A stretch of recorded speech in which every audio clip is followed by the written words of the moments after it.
Well, signing the first phase agreement between China and the United States is all but a formality, some say.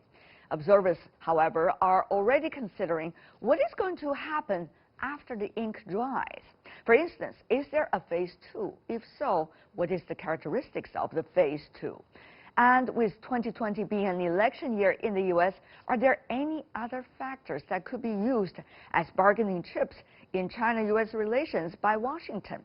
With all these questions in mind, earlier I talked to Wu Xinbo, professor and director of the Center for American Studies at Fudan University. Let's listen into our conversation.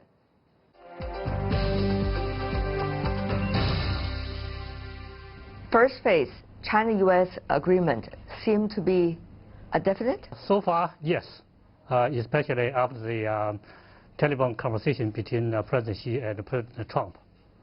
I think both sides are ready to sign it. Many wonder what will be the result after both sides sign the agreement. Is it going to be a gentleman's agreement, or is it going to be an agreement mainly on paper? Well, I hope it's going to be a gentleman's agreement. So after the signing, the implementation will be important in the following periods. At the same time, the negotiation for the second stage will start. What's going to be the characteristics of the second stage? In other words, what are going to be the features of the second stage? Well, for the U.S. side, some of the concerns such as the state-owned enterprises, subsidy, technology policy, and the cyber issue. So this will be on the agenda. For the Chinese side, we also have our concerns, such as Huawei, and also the U.S. control on technology transfer to China, as well as the limit on Chinese investment in the United States. So these are also important issues for the Chinese side. Earlier, I had an interview with Pascal Lamy, who is the Director General, former Director General of the WTO. He suggested that any of the topics you just mentioned for the so-called second round between China and U.S. are not likely to be resolved bilaterally, but only possible on a multilateral platform. Do you agree? Not entirely. I mean, if we have a multilateral agreement, that would be terrific. But remember, this is an administration which does not favor multilateralism. It favors bilateralism.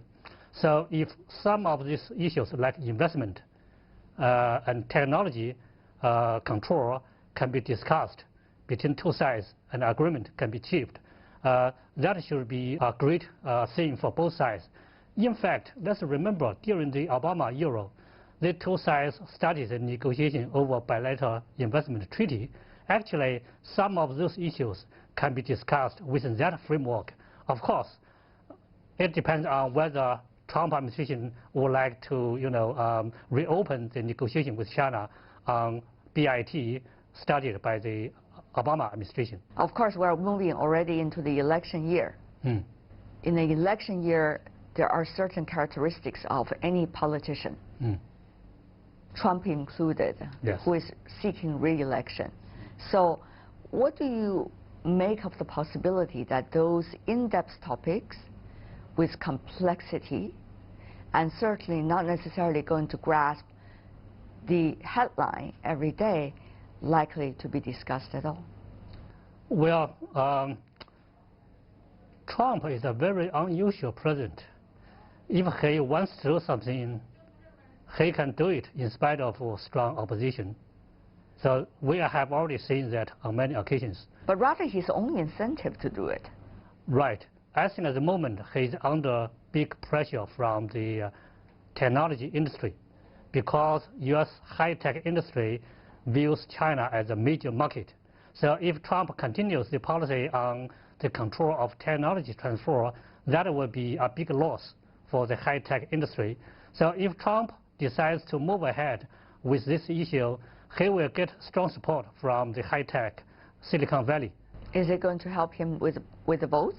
Certainly, he will get more funding for his campaign. Interesting. Another thing, of course, is the impeachment process, shall we say, yes, going on right now. zigzagging, very dramatic, day-to-day new development. Now, as we all know, it is a political tool to a certain extent, with one party toward the other candidate. So what do you make of complicated internal factors like this in terms of their impact on politicians' determination and willingness to discuss further and seriously? Well, I think for Trump, he needs to show his contribution to U.S. economy by negotiating or renegotiating new agreements with China, which helps the U.S. not only to reduce the trade imbalance, but also encourage U.S. exports to China, as well as forcing China to make concessions on IP protection and other areas. So China in the election year will be a useful instrument for Trump to show both to his opponents and also to his supporters that he can make a new deal with China for the sake of U.S. national interests. But the question really is, does China want to be that quote-unquote instrument, using your word? Well, I think relations between countries are always reciprocal. If the U.S. is willing to address some of the Chinese concerns that I have already brought about, like Huawei, like technology transfer, like Chinese investment in the United States, why not? So that is the nature of business. In the recent conversation between the Chinese and the U.S. president, the Chinese side did express dissatisfaction about some of the words and actions coming from the U.S. on issues regarding Hong Kong, regarding Taiwan, regarding Tibet, and regarding Xinjiang. So what do you make of the next stage of bilateral interactions?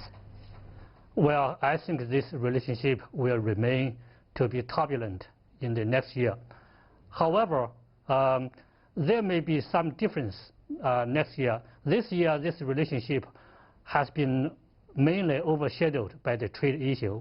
So in spite of Taiwan, Xinjiang, and Hong Kong, I think for the U.S., the major concern remains the trade issue, economic dimension. Next year, I think after the signing of the Phase 1 agreement, and as we start to negotiate the Phase 2, I think the U.S. side may try to play Taiwan card more forcefully than this year, especially if Tsai Ing-wen gets re-elected in Taiwan. That will further aggravate the Chinese concern on this issue.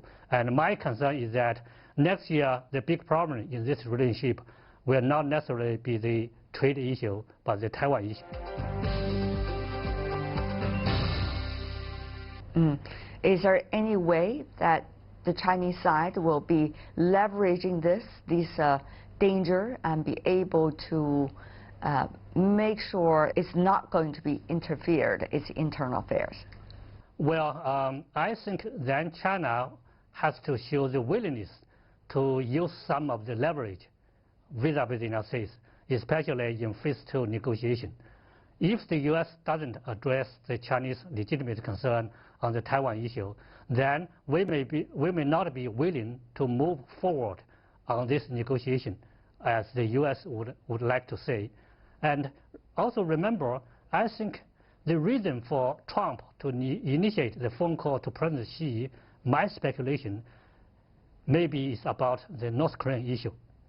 So at this moment, the U.S. wants to get the Chinese coordination and cooperation on the North Korean issue. Now, Professor, there is advantage and disadvantage for anyone to link trade issues with political issues and with geopolitical issues as well, nuclear safety also.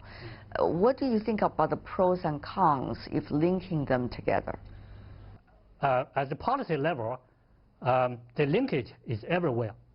Even though you do not tell exactly clearly that there is a linkage, but we know, they know there is a linkage in this relationship. So that is why, as we have seen in this year and before, the U.S. has played many political and geopolitical cards vis-à-vis China to push China on the trade and economic issues. This has been the case all the time. Do you think it's decent? Well, I wouldn't say this is not a moral issue. This is an issue of policy. So for policy practitioner, this is the way, this is how business is conducted. So it's not a moral issue. For you, who've been working on China-U.S. relations for decades and very outspoken about it also, what do you make of the U.S. recent actions and words, if I could quote from the Chinese president, toward the issue of Hong Kong and the issue of Xinjiang? Which direction do you think Washington is heading for? My speculation is that there are mainly two motives behind this. One is political and ideological. Some people, they push these issues really because they dislike China's political system, ideology, value, all these kind of things. So I think they want to give China a hard time on this issue. But for some other people, these issues are just instrumental. They want to play Hong Kong and Xinjiang as cards to pressure China on economic issue. So I think they are divided. What do you think next year, when these issues, some of the issues might be coming down compared to earlier, however, some of the issues might be further manipulated by some parties. What do you think will be the best approach China could have? Well, when the U.S. enters campaign season, people will become too excited. So China will be a major factor in the presidential election and will be a hot topic for the presidential debate, to be sure. I think for China, what's important is that we need to try to stabilize this relationship by managing well the overall economic relationship. And for other issues like Taiwan and Hong Kong and Xinjiang, I think the friction will continue. But overall, I don't think they will really challenge the overall framework of this relationship. Why not? Because, look at Hong Kong. The U.S. cannot take Hong Kong away. Right, Hong Kong is part of China anyway. You don't have to worry about it. For Taiwan, is the U.S. ready to really support for Taiwan's independence? That means at any cost? At any cost? I don't think so, especially for President Trump. That economically doesn't make sense for him, right? Xinjiang, that's part of China. You may not like some of China's policy in Xinjiang, but you cannot make a big difference there. So these issues will be points of concern for China, but they don't really make a big difference in this relationship. If we can stabilize economic relationship, which is a core concern for President Trump, and also win over the support of the U.S. business community for this relationship, I think it should be okay, in spite of continued turbulence. Finally, before we go, Professor Wu, what do you think the other side, the U.S. side, should bear in mind when they are dealing with China today? Well, I think the biggest challenge is that the U.S. should be careful not to try to put China as another enemy of the United States. My concern is that some people are trying to make China the next major enemy for the U.S. and use this as a political leverage to mobilize the U.S. society. If the U.S. society comes to an agreement on this issue, that will be disaster for the U.S. foreign policy, especially for its China policy, because China is not America's enemy, and will not be America's enemy. So if the U.S. makes its policy on this assumption, that will be a big strategic mistake. Professor Wu, always a pleasure. Thank you so much. My pleasure. Thank you.